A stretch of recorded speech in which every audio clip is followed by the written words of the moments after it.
Welcome to Morgan's Bay. We are slowly creeping north and are looking for our campsite for the next week or so. Yep.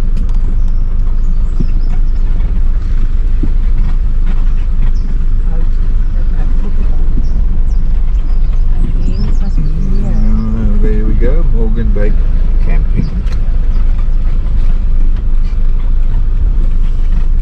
Please book. And I've had my first successful day looking for a crick. I managed to get 3, about this big.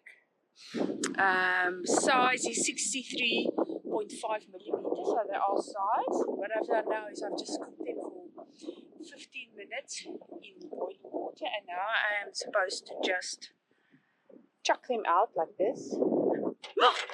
Oh yeah, look at that.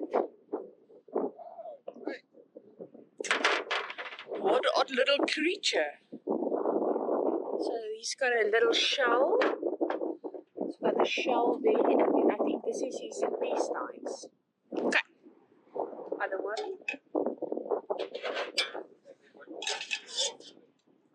After that, you must cut the intestines off. And then you can cut it in tiny sizes, and they put it, our friends Megan and Carl, they put it in vinegar, and then they just cut it up and eat it with a glass of dry white. So yeah, we do that, but I'm quite excited because we found a lot of small ones. It was difficult to get the size ones, but it's nice to know that I can actually, I think I made 2 days of survival.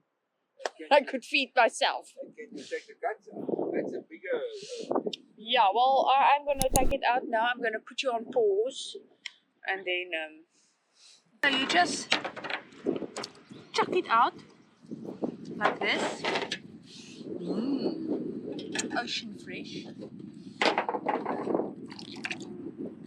And this is a little shell that's at the front of it. Oh. Okay, now. Oh. Huh? Yes. Okay, so now it's cut. What do you eat? The piece that sucks to the rocks. So this is the. What's inside? This is the bleh. And then must I rinse it again? After you've cut it. Do I eat the orange as well? I think so. I'm just gonna. There's more of the intestines, I assume. So, like so. Let me see. Is that still poop? Yeah. Well, or intestines. As far as I know, you can eat up to below that line, maybe a little bit of the white. Okay, so I don't eat the white. No, a little bit of the white. Because there's not a lot of meat on them. So and Carl said that piece we must take out as well. Yes. That little inside. Yeah. This. Yeah, I mean, some people eat poo. I know. That's cute, huh? Yeah, Valkyrie. This is the front. So this was attached to this. Okay, kill this one.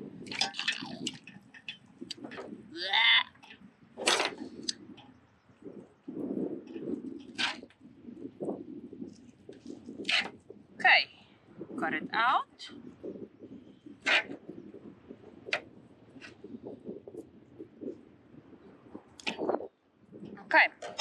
Okay, so now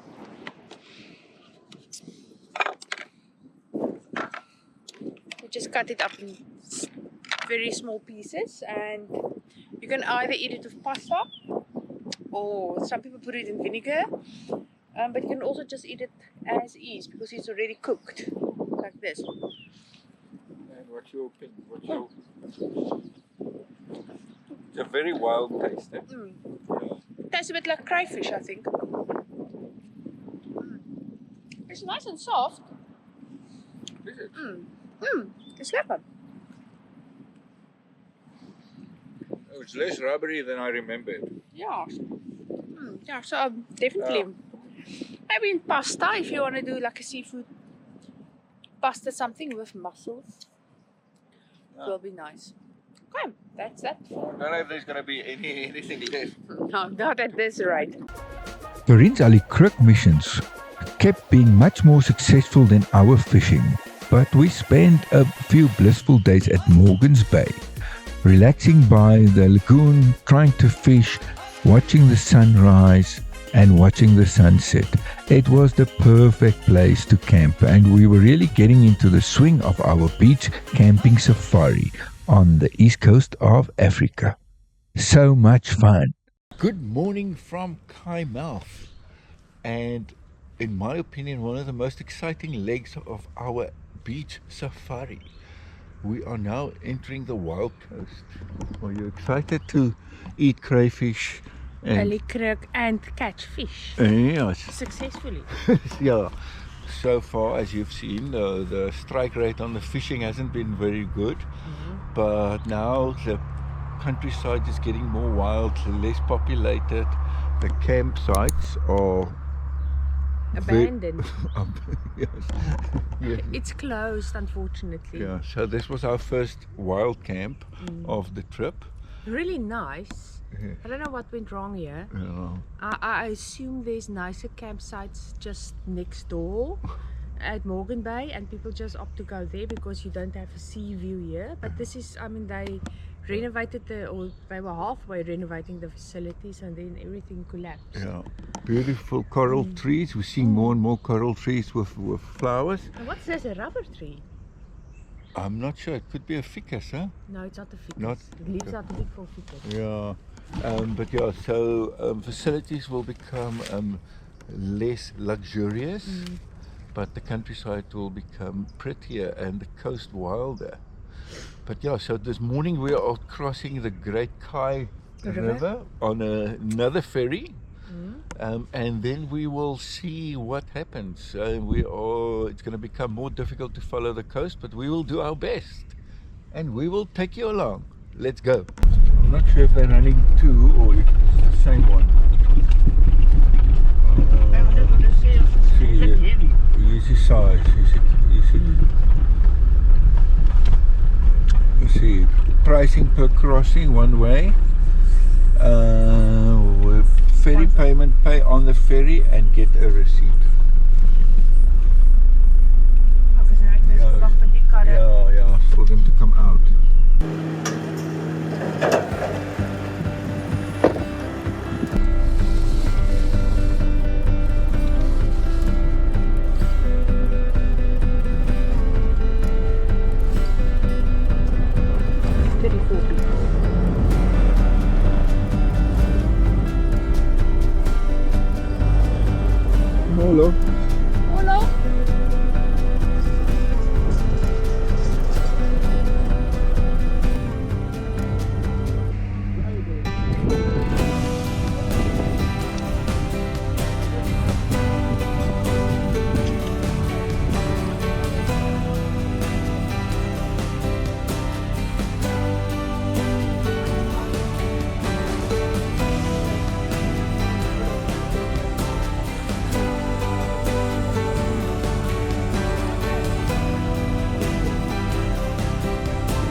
We then followed the Transkei coastline, heading slowly north, keeping as close to the coast as we could.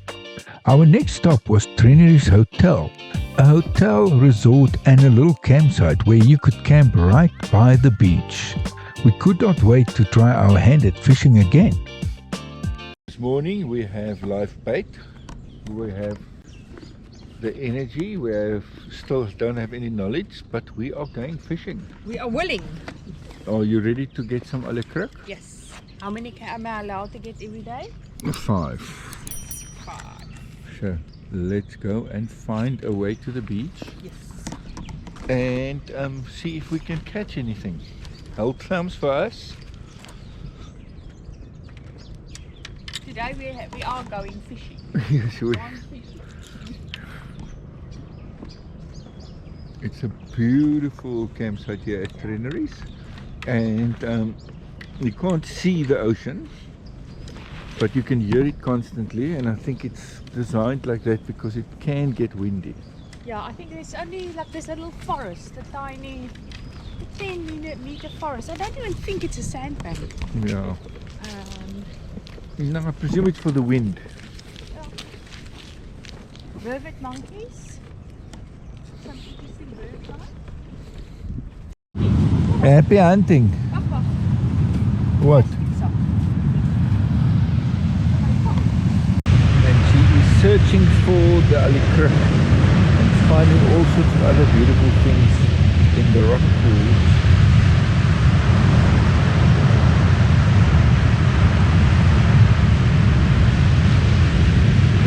Time for me to see if I can have any luck with the reel. I used to fish a lot with my parents as a kid, but I've had to relearn how to fish in the wheelchair. Fishing is great fun. It's a great way to get to know the sea and the sea life, looking at all the birds and just getting to know your environment up close. Now try and keep the wheelchair out of the salt water as much as possible, as it can lead to rust and leads to a lot of maintenance. But I had a great time fishing today, although it was very unsuccessful.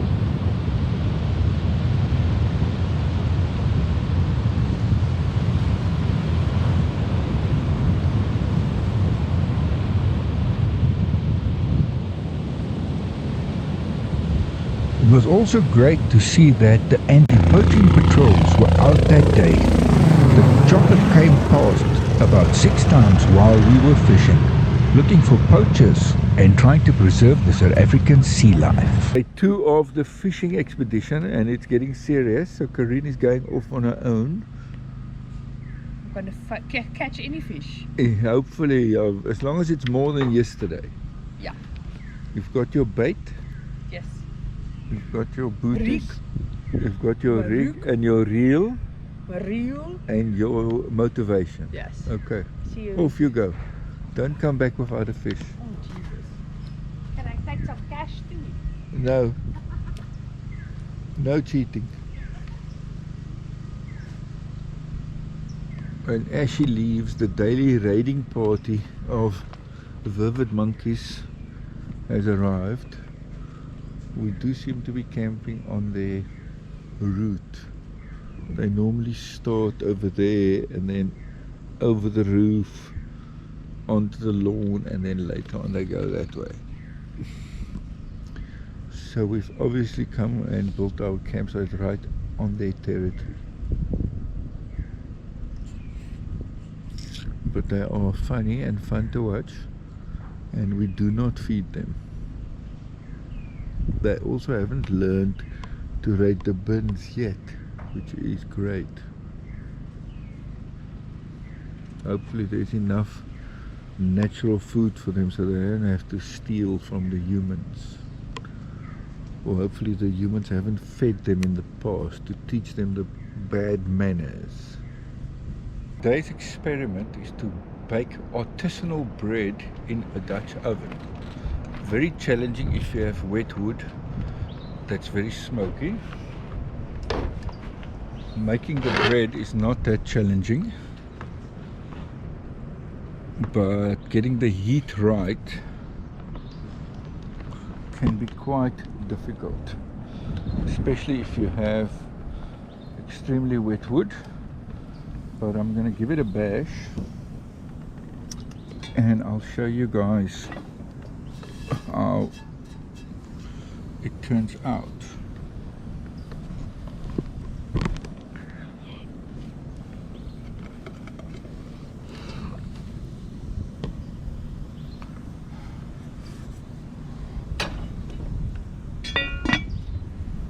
Your heat can vary greatly depending on the quality of your wood and your coal, so you can either have overdone burnt bread or underdone.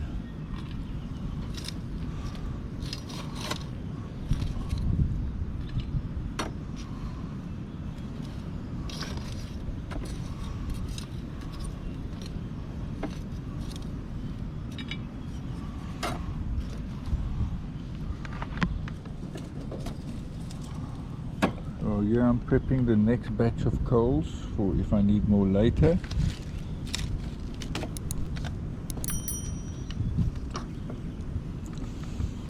And I'm warming up the wood because the wood's very wet, so that when I add it later it can be ready. The big problem of using a Dutch oven is you never know until you remove the coals and have a look.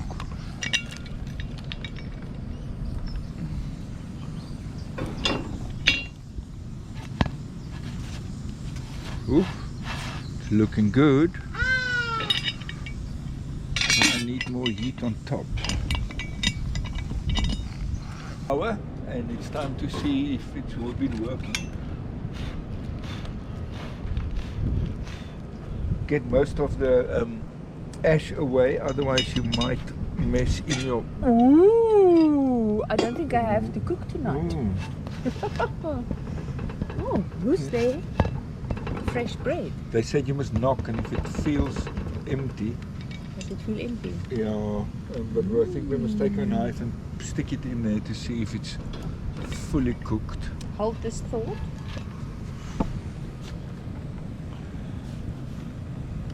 Maybe a sharp knife or a flat knife, that we can see if it sticks. In the center? Yeah, the thickest part. Hard crust. Looks right. Yeah. Yes. And now it's the excruciating half an hour wait before you can cut it, because it needs to cool down. But I think that can be a success. Back on the dust and back on the interesting roads.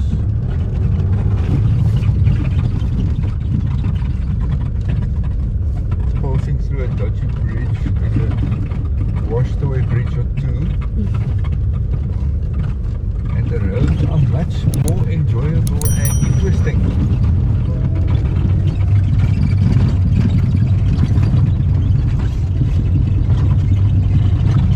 Now we can really start traveling. It's going to take us an hour to do 25 kilometers. Do you call this traveling? Yes. But we are on our way to the Sebe Nature Marine Protected Park, yeah. area. So let's see what that looks like. And hopefully there's lots of fish. We were told that's the spot to go fishing. If you put your hook in the water, you'll catch something, is the quote. Weather is wild on the wild coast. And we put our new camper to the test as we take on some of the roughest roads we've had yet. That's a story for another time. Please head over to patreon.com/Fearless on 4 Wheels to subscribe and get these videos first and view them ad-free. Or like and subscribe this video to support our channel. Thank you for watching.